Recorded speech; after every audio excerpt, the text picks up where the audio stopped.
Okay, 3, 2, 1. Kita harus memutuskan hubungan dengan segala sesuatu yang boleh menghalang pembelajaran kita. Pengetahuan adalah seperti lautan yang luas. Iblis dilaknat oleh Tuhan. Iblis ada ciri-ciri angkuh. Tuhan tidak menggalakkan kita hina diri. Tetapi Tuhan menggalakkan kita rendah diri.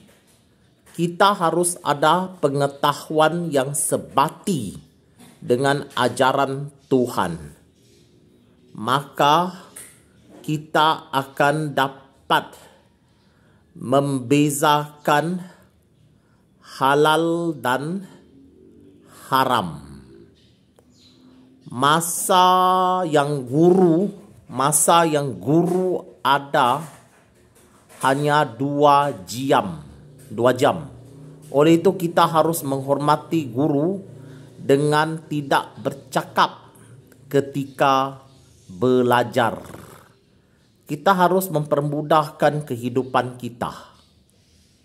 Masalah tidak akan selesai jika kita masih mengungkit perkara yang telah berlalu.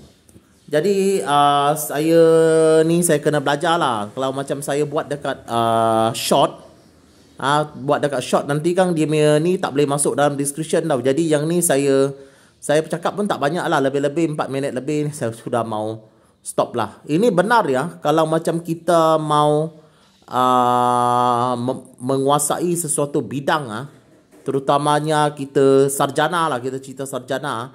Kita kalau kawan ajak keluar ke ataupun sesuatu yang boleh halang kita punya cita-cita ke pembelajaran, ini semua ni kita kena putuskan lah. Dia tak ada panggil kita memutus hubungan dengan kaum kerabat kita, tapi yang ni dia suruh kita putuskan dengan apa-apa yang boleh mengganggu kita punya, menghalang kita punya pembelajaran. Ini yang ni iblis ni dia laknat oleh Tuhan lah. Dia laknat oleh Tuhan. Ni cerita ni tak payah cerita lah, ni lebihnya. Okey.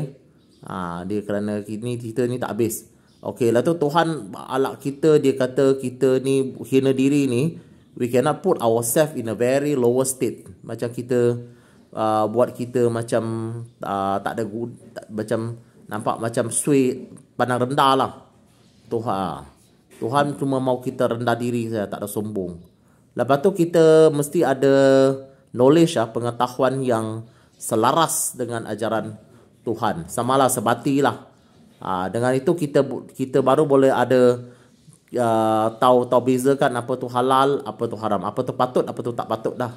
Lepas tu kalau macam contoh, kalau macam kita belajar apa pun, kalau semua guru lah mereka ajar kita, mereka ada cuma 2 jam masa mereka saja tu. Itu hak mereka lah tu. Selepas tu kita mau buat apa tu kita punya suka. Tetapi tanya dirilah. Tanya dirilah, mana boleh buat macam tu lah. Tu kita kena hormat guru lah. Kita tak ada ni teman-teman lebih tak mau cerita. Okey, ni penting ni saya mau cerita ni. Kalau kita nak mempermudahkan kita punya kehidupan ni, kalau macam itu dulu-dulu punya hal tu, kita tak boleh ongkit-ongkit lagi lah.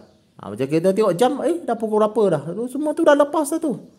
Kita tak mau ongkit. Tapi kalau macam sesiapa yang dia tak ada, bukan Kristian itu, bukan Kristian atau bukan agama Samawi agama Samawi itu agama langit, saya maafkan lah.